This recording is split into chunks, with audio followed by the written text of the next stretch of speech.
आओ आओ। आसन लीजिए जैसे है तो अब जैसे एक प्लास्टिक की चेयर अगर वो जरा कुर्सी लेकर एक कुर्सी, हाँ, एक कुर्सी आप विराजे। जब तक आप ले बैठेंगे तब तक कैसे आओ भाग्य आप दर्शन दिए बैठिए सीधे होके बैठे ऐसे वस्त्र सेवा कर सकते हैं, सफेद वस्त्र है आपको चढ़ा अगर आ गया एक बार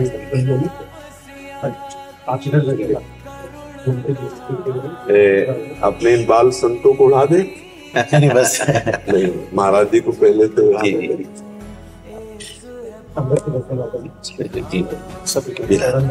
लाओ हमारे से बाल संतों को इसके विषय महाराज जी हम ये साजिद किया हुआ शिवलिंग, ये जैन धर्म का वास्तव से विश्व में भी चलता है। ये हमारे लिए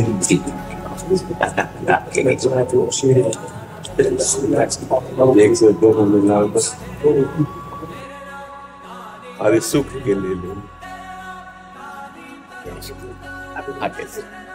वैसे हम आपके चरणों में बैठे पर शरीर अस्वस्थ होने के कारण गुरुजनों के चरणों में बैठने में जो सुख है वो आसन में बैठने में नहीं है, पर दोनों की दिख खराब है इसलिए इसको आसन की जरूरत होती है। ऐसी विपरीत परिस्थिति में भी ईश्वर ने जो आपको अतुलनीय शक्तियां प्रदान की है और जिन शक्तियों के माध्यम से अनंत संसार जो आपकी वाणी का लाभ उठा रहा है, ये देख करके हमारे मन में अत्यंत प्रसन्नता हो। इसमें केवल आप संतों का कृपा बल काम करता है। जो संतों का एक करुणा में स्वभाव होता है, उसी करुणा में स्वभाव से पोषित होकर अगर देह भाव से युक्त हो जाएं अभी तो अभी कोई सामर्थ्य नहीं है, लेकिन इस देह को यंत्रवत केवल चलाया जा रहा है और हम उसे देख रहे हैं केवल बस इस भाव से चल रहा है जी। मैं जैन धर्म के श्वेतांबर आमनाई से जैन संत हूँ। अच्छा, उसमें एक है दिगंबर, दो परंपरा है। भगवान महावीर की जो परंपरा है वो दो परंपरा है। श्वेतांबर परंपरा जिसको हम बिलोंग करते हैं, एक दिगंबर परंपरा जो वस्त्र रहित जो परंपरा होती है। तो हम भ्रमण करते हैं और भ्रमण करते करते पैदल भ्रमण करते करते अयोध्या, नेपाल आदि भ्रमण करते करते इधर आना हुआ। जैन परंपरा में, जैन शास्त्रों में वैकुंठ, ब्रज आदि का अनेक स्थानों पर वर्णन। मन में एक बड़ी तमन्ना थी, कृष्ण जी की जो पवित्र भूमि है, तो उस भूमि के निहारने के लिए, दर्शन करने के लिए आने का भाव था। हमारा मथुरा में एक बहुत प्राचीनतम जैन मंदिर है, कल्पद्रुम पार्श्वनाथ मंदिर। तो वहां के लोगों ने मुझे स्पेशल आग्रह किया कि गुरु जी आप यहाँ तक पधारे हैं तो एक बहुत अच्छे सुलझे हुए उच्च संत है, अगर उनसे आपकी मुलाकात होगी। ये तो आपको दर्शन देना था महाराज जी इसलिए। और सनातन धर्मों जी, इन दोनों धर्मों की जो एक वाक्यता है वो बहुत आपके विचारों में बहुत अच्छा होगा। महाराज जी, मुझे आज तक कभी ये अनुभव ही नहीं हुआ कि कोई और धर्म है जी। हमें ये लगता है जितने भी धर्म हैं सब आत्म स्वरूप के हैं, इसलिए मुझे और कोई धर्म नहीं है। सब हमारे गुरु भाई लगते हैं, सब हमारे घर के लगते हैं, हमें आज तक कोई पर लगा नहीं। बराबर, बिल्कुल। हमें सब अपने लगते हैं। जैसे आप आए ना, हमें लगता है मेरी आत्मा आए, मेरे प्राण आए, मेरे जीवन आए मुझे कृतार्थ करने के लिए। मुझे कभी ऐसा नहीं लगा। और पूज्य श्री महामहिम महावीर स्वामी जी की वाणी पढ़ी है जी, तो हमें कहीं किंचन मात्र भी अलगाव नहीं लगा महाराज। मूल जो सिद्धांत है, मूल जो बातें हैं, बस महाराज जी हमें मूल पकड़ना है। ऊपर की डालों के विभाग में अगर हम जाएंगे तो परेशानियां आ जाएंगी, और जब मूल में आते हैं तो हमें एक ही कृपा नजर आती है। एक भी शब्द का कोई अंतराय ना हमें गुरुवाणी में मिला है, और ना हमें पूज्य श्री महावीर स्वामी जी की वाणी में मिला है, और ना किसी महापुरुष की मिला है। बीच में जो उस ऊंचाई पर नहीं पहुंचे वहां खंडन मंडन की बातें आती हैं, लेकिन ये तो उन लोगों की प्रवृत्ति है जी जो बाह्य प्रवृत्तियों में ही, मतलब हाँ भाई जी जी जी, जिन लोगों को आत्मचिंतनता की बात है वे खंडन मंडन ये क्या है? मेरे गुरुवर आचार्य श्री नवरत्न सागर श्रीश्वर जी महाराज है, जिनके पास मैं 5.5 वर्ष की उम्र में गया था। 6 वर्ष की उम्र में जैन परंपरा में श्रमण बना था। उन्होंने मुझे एक ही बात कही थी कि जहां सद्गुण है वह नमन है, जहां सद्गुण है वहां नमन। बहुत अच्छा आपके बारे में सुना था, आपकी जो विचारधारा है वो भगवान महावीर के बहुत नजदीक प्रतीत होती है। बहुत ऐसा लगता है कि एकदम प्रेम, करुणा, वात्सल्य, कृष्ण का जो दीर्घदर्शिता तो मन में भाव थे।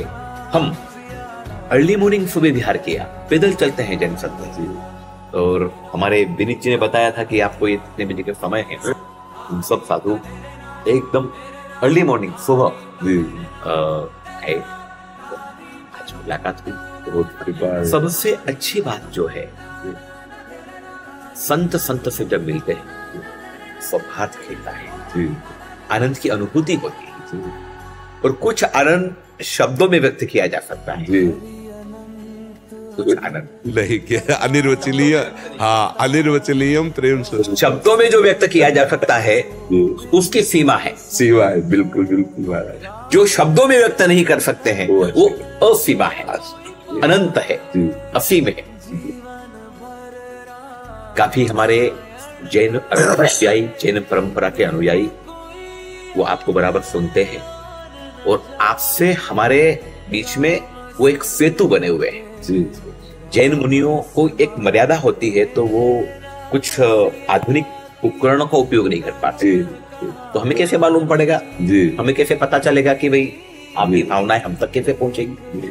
लेकिन हमारे बीच में जो सेतु बने हुए लोग हैं, वो लोग हमारे बीच में, आपका और हमारे बीच में सेतु बने हुए हैं। अभी मैं गोरखपुर में था, तो अच्छे संतों की चर्चा हुई कि भाई एक ऐसे संत होने चाहिए सनातन परंपरा में, हिंदू परंपरा में भिन्न भिन्न उंगलियां हैं, भिन्न भिन्न लोग हैं, जहां ऐसे संत मिलना चाहिए कि जिनको देख करके संपूर्ण समर्पण हो जाए। तो उसकी कुछ 2-5 मिनट चर्चा हुई थी। 2-5 जो संतों की चर्चा हुई थी उसमें एक आपका भी जिक्र हुआ था। तो तभी से मेरे माइंड में था कि अपन जाएंगे, मिलेंगे। एक विडंबना है हमारी जो सनातन परंपरा है, इसमें तो विडंबना है। एक वाक्यता, ऐक्यता, उसमें कहीं कहीं प्रॉब्लम है।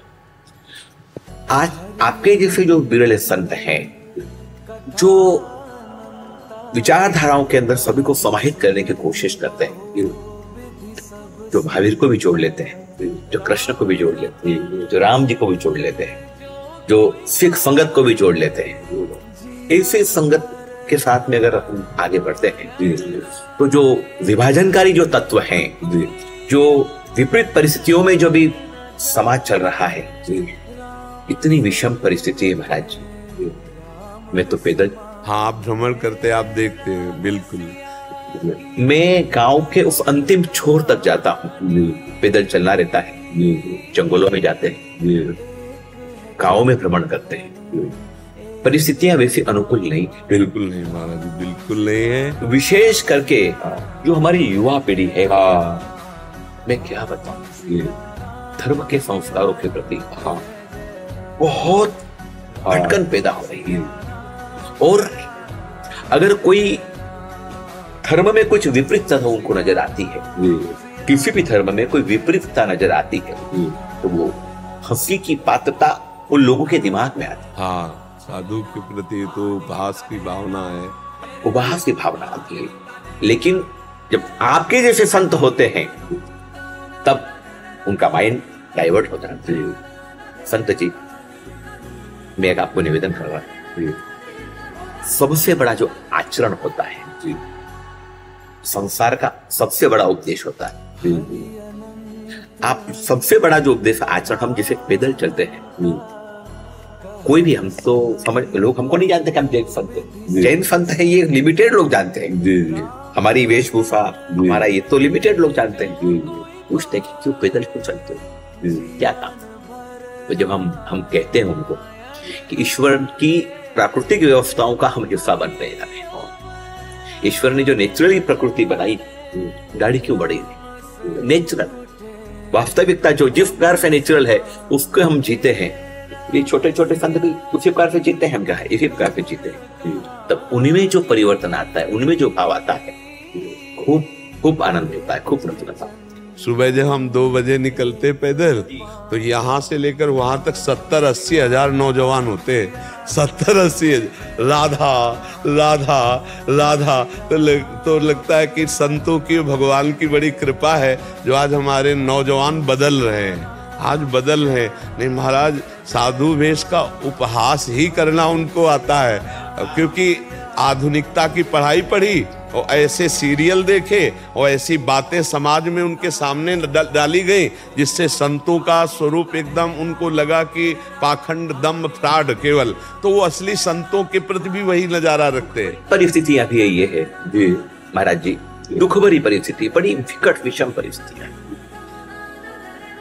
विशेष करके सनातन हिंदू संतों को टारगेट बनाकर वेब सीरीज चल, फिल्में बन, हाँ, उससे नए बच्चों के अंदर भावनाएं, नए लोगों को मालूम नहीं, नए लोगों को तो वो मोबाइल के अंदर वेब सीरीज चालू करी, कुछ फिल्म देखी, और फिल्म में पर्टिकुलर हमारे संतों को टारगेट बना करके उनको ये दिखाया जाता है। ठीक हो सकता है, कुछ परसेंटेज हो सकता है। हाँ महाराज जी, इसमें क्या हुआ कि हम लोगों में जो भगवत लक्ष्य नहीं बनाए हुए हैं, और उन्होंने अर्थ और वासना भोगों की पूर्ति के लिए भेष रखा, और जब उनके पास वैभव एकत्रित हुआ तो उस भोग का प्रदर्शन किया, तो वो प्रमाण मिल जाने के कारण नए नए बच्चों को और अश्रद्धा हो गई।